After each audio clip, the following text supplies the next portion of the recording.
ഈശോയാൽ സ്നേഹിക്കപ്പെടുന്ന silent rose കുടുംബത്തിലെ എല്ലാ പ്രിയപ്പെട്ടവർക്കും സ്നേഹവന്ദനം. പുഴ അത് എന്തിനേയും ഉള്ളിലേക്ക് സ്വീകരിക്കുകയും എന്നാൽ മാറ്റങ്ങളൊന്നുമില്ലാത്ത നല്ലതിനെയും ചീത്തയെയും ജീവനുള്ളതിനെയും ജീവനില്ലാത്തതിനെയും എല്ലാം ഒഴുക്കിക്കൊണ്ടു പോവുകയും ചെയ്യും. വെള്ളം എപ്പോഴും ഒരുതരം ശുദ്ധീകരണത്തിൻ്റെ പ്രതീകമായിട്ടാണ് നമ്മൾ കാണുന്നത്.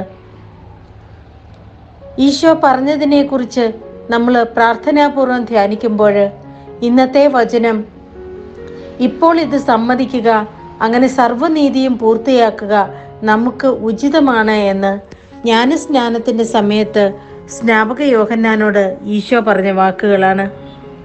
ഒരു പുഴയും രണ്ട് മനുഷ്യരും.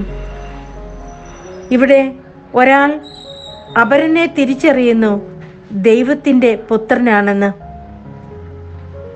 പരസ്പരം ദൈവത്തിൻ്റെ പുത്രനും ദൈവമയച്ച വഴികാട്ടിയും തിരിച്ചറിയുന്നത് ഒരു നദീജലത്തിലാണ്. ജീവന്റെ തുടുപ്പ് ആദ്യം ഉയർന്നു വന്നതും ഒരു നദീതടത്തിലാണെന്നാണ് നമ്മൾ വിശ്വസിക്കുക.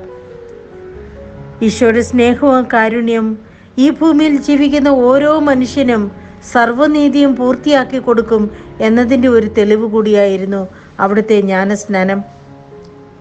ജീവിതത്തിലെ വീഴ്ചകൾ ഉണ്ടാകുമ്പോൾ ഒരു പുഴ എന്ന പോലെ കുമ്പസാരക്കൂട്ടിലേക്ക് നമ്മളെ ആനയിക്കപ്പെടുമ്പോൾ കുമ്പസാരക്കൂടെന്ന ആ പുഴയിൽ നമ്മുടെ പാപങ്ങൾ കഴുകി കളയാനായി ദൈവം നമുക്ക് മാതൃക കാണിച്ചു തരുന്നു. ദൈവപുത്രൻ്റെ വഴിയിലേക്ക് പോലും ആ ഒരു ഒരുക്കത്തിൻ്റെ പുഴ കടന്നു ചെല്ലുന്നു. എസെക്കിയേൽ പ്രവാചകന്റെ പുസ്തകത്തിൽ വീണ്ടും ശ്രീകോവിലിൻ്റെ ഉള്ളിൽ നിന്ന് ഒരു ചെറിയ അരുവി ഒഴുകുന്നതിനെ കുറിച്ച് പറയുന്നുണ്ട്. ആ അരുവി ഒഴുകിപ്പോകുന്ന ഇടങ്ങളിലെല്ലാം മനോഹരമായ വൃക്ഷങ്ങളും ഫലങ്ങളും ഔഷധ സസ്യങ്ങളുമെല്ലാം നിറഞ്ഞു നിന്നു എന്നാണ് പറയുക. ഈ പുഴ ഒരു വ്യക്തിയാകാം, ഈ പുഴ ഒരു കുമ്പസാരക്കൂടാകാം, ഈ പുഴ ഒരു മാനസാന്തരത്തിലേക്കുള്ള ക്ഷണമാകാം.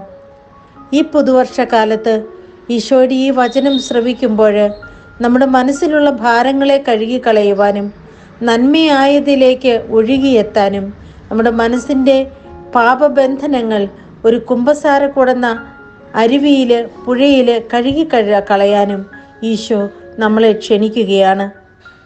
തമ്പുരാൻ്റെ സന്നിധാനത്തിനരികെ സ്നേഹത്തിൻ്റെ പുഴയിൽ മുങ്ങിക്കുളിച്ച് സഹനത്തിൻ്റെ വഴികളിലൂടെ നടന്ന് ആത്മാവിൽ ലയിച്ച് ഫലവൃക്ഷാദികൾ നിറഞ്ഞു നിൽക്കുന്ന മനോഹരമായ അരുവിക്കരയായി നമ്മുടെ ജീവിതത്തെ മാറ്റുവാൻ നമുക്ക് ആത്മാർത്ഥമായി പരിശ്രമിക്കാം. നല്ല നാഥൻ നമ്മളെ എല്ലാവരെയും അവിടുത്തെ ശാന്തതയും സമാധാനമാകുന്ന പുഴയിലേക്ക്, സമൃദ്ധിയും സമ്പത്തുമാകുന്ന പുഴയിലേക്ക് നമ്മളെ നയിക്കട്ടെ എന്ന് പ്രാർത്ഥിക്കുന്നു. ആമേൻ.